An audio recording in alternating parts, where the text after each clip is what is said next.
Bu, hasil sidak di Adikarya ini hasilnya gimana, Bu? Jadi kita tadi mengundang dari seluruh dinas terkait, dari Cipta Karya, PU, kemudian LH terkait dengan perizinan semuanya, kemudian UINSA hadir, Adikarya hadir, seluruh komisi C lengkap.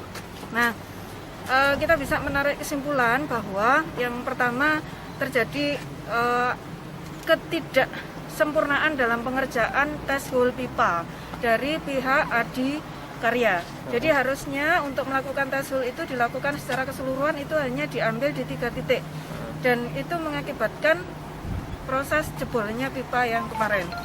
Akhirnya kita minta dari pihak Adikarya tidak boleh melanjutkan pengerjaan.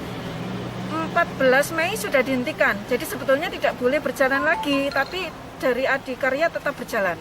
Nah, ini satu kesalahan fatal ya.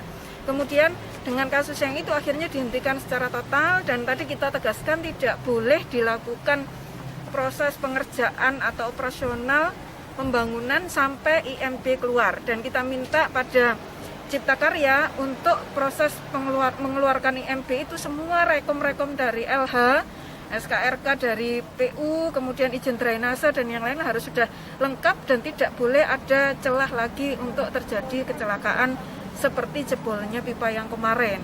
Jadi itu kita pastikan sehingga ini keputusannya tidak boleh dilakukan lagi. Terkait dengan ganti rugi PDAM masih komunikasi dengan pemerintah kota Surabaya, apanya bagaimana dan yang lain-lain, karena kemarin luar biasa ya, 300 liter per detik hilang. Nah, itu yang sekarang sedang dikomunikasikan oleh PDAM dengan pemerintah kota Surabaya. Dua hasil itu yang saya kira menjadi dasar kita untuk melakukan pengawasan lebih lanjut, termasuk sosialisasi mereka kepada warga. Mungkin itu. Oh, untuk itu Bu, tadi kan pengerjaannya berhenti 14 Mei itu kenapa Bu? Kalau boleh Enggak, 14 Mei itu sudah disuruh berhenti oleh Cipta Karya karena IMB-nya belum keluar, tapi mereka tetap jalan. Ini kan sudah pelanggaran tersendiri. Berarti IMB-nya belum keluar ya Bu ya? Belum, sampai dengan hari ini IMB belum keluar. Belum keluar berarti. Tapi harusnya IMB dulu keluar baru ada pengerjaan ini kan ya? Harusnya sesuai dengan Perda nomor 7 2009 itu pengerjaan selesai baru IMB keluar baru boleh dikerjakan, operasional boleh dikerjakan. Terkait itu Bu, mungkin sanksinya apa yang bakalan diterima? Kalau sesuai dengan perdanya kan dihentikan sampai di pembongkaran, sampai ke sanksi 50 juta dan yang lain-lain. Tapi ini tadi kita upayakan karena memang itikat baik dari Adikarya sekaligus dari PDAM juga sudah all out, makanya kita minta dinas untuk betul-betul meninjau, kemudian juga sekaligus melihat semua perizinan sehingga IMB bisa dikeluarkan. Mana IMB aja ya Bu ya, nggak ada ya? Yang lainnya sudah lengkap mereka, tinggal IMB belum keluar. Iya. AMDAL juga sudah keluar berarti ya? Izin lingkungan sudah keluar, AMDAL sudah keluar. Sudah mereka kantongi, hanya mereka belum mendapatkan IMB.